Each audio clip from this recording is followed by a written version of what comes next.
Tapi Gibran cuti terlalu banyak demi kampanye lebih masif. Kenapa? Karena panik dan tidak yakin menang. Harusnya dia tidak usah kampanye lagi karena sudah hampir pasti menang menurut survei.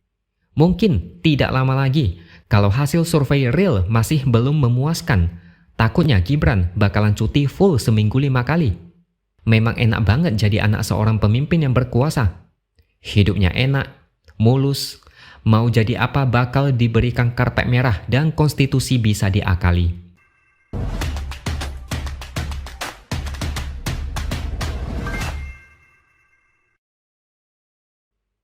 Halo, bertemu lagi dengan saya, X Hardy di Opini Siwur. Di Pilpres 2024, ada 2 menteri dan 1 wali kota yang menjadi capres dan cawapres. Prabowo sebagai Menteri Pertahanan, Mahfud MD sebagai Menko Polhukam, dan Gibran sebagai Wali Kota Solo.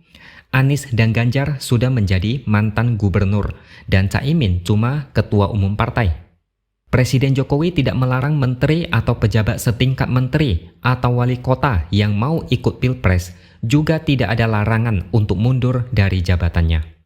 Itu tercantum dalam Peraturan Pemerintah Nomor 53 Tahun 2023. Pasal 1 Ayat 1A menjelaskan bahwa menteri dan pejabat setingkat menteri tidak harus mundur ketika maju Pilpres, tapi harus mendapatkan persetujuan dan izin cuti dari Presiden. Masalahnya, Gibran terlalu banyak ambil cuti sebagai wali kota Solo hingga membuat wakil wali kota Solo bingung. Wakil wali kota Solo ini adalah Teguh Prakosa, yang sudah beberapa kali menjadi pelaksana tugas wali kota karena Gibran terlalu banyak cuti. Ada efek samping yang mulai terasa, yaitu peraturan daerah atau Perda jalan di tempat karena belum dibuatkan menjadi peraturan wali kota atau perwali oleh Gibran. Sejak menjadi cawapres Prabowo, Gibran memang beberapa kali cuti untuk menjalani kegiatan politik atau kampanye ke beberapa daerah. Pada Senin lalu, Gibran ambil cuti selama 3 hari, dari hari Senin sampai Rabu. Otomatis tugas sebagai wali kota diserahkan kepada wakilnya. Minggu sebelumnya juga sama, Gibran cuti 3 hari dari Senin sampai Rabu. Cutinya di hari kerja, bukan weekend. Jadi selama 2 minggu terakhir, Gibran cuma kerja 2 kali seminggu. Tentu saja ini membuat pemerintahan tidak efektif dan efisien. Misalnya, pembahasan Raperda Persetujuan Bangunan Gedung atau PGB menjadi tersendat karena rancangan detail tata ruang harus melalui peraturan wali kota dan ini sudah lama tidak selesai.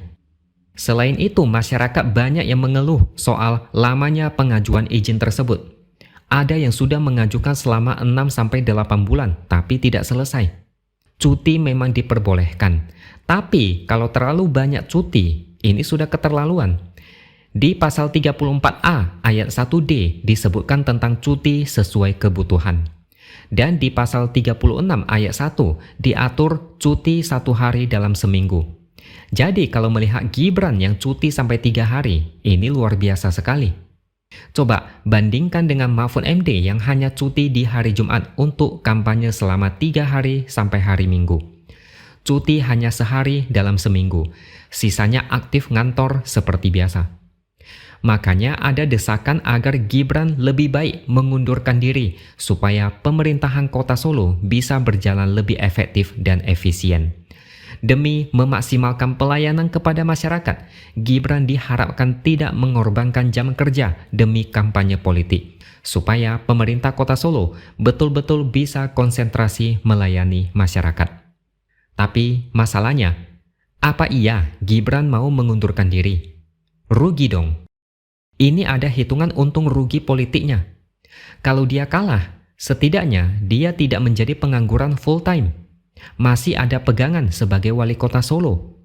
Tapi kalau dia mengundurkan diri dan kalah di Pilpres, Gibran jadi apa?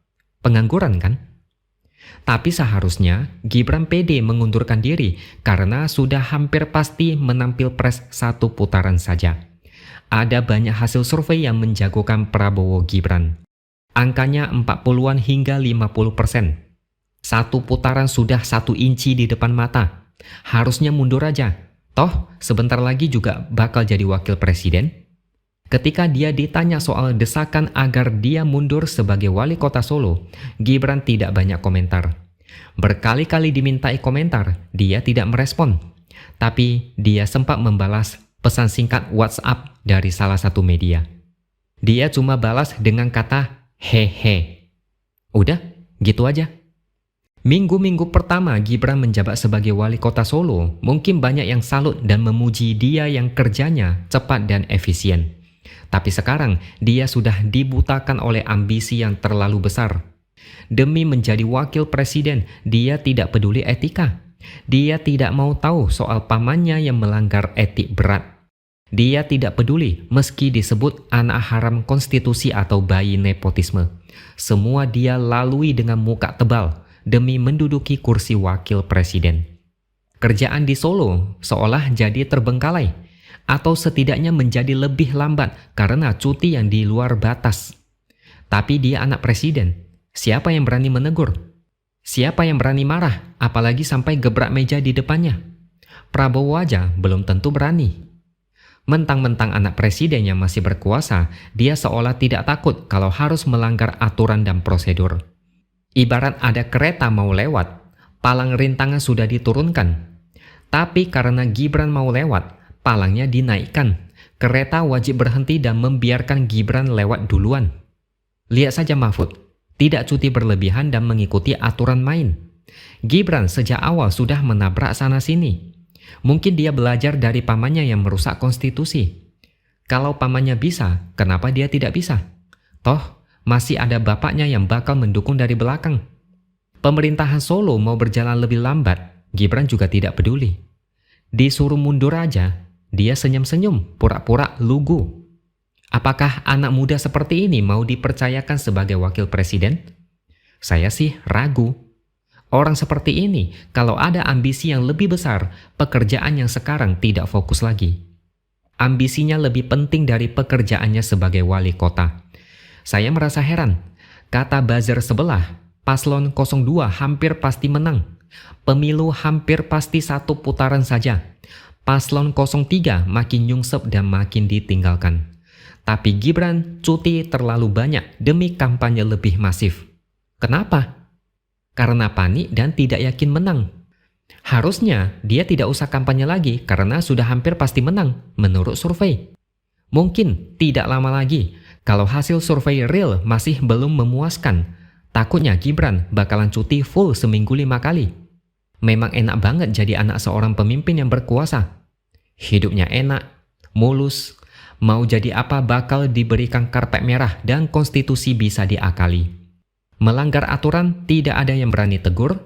Negara ini seolah punya milik sendiri, bisa diatur dan diutak-atik dengan seenaknya sesuai keinginan. Begitulah kalau fokus sudah terbelah, konsentrasi terpecah, kinerja tidak maksimal. Banyak waktu terbuang hanya karena cuti untuk kampanye.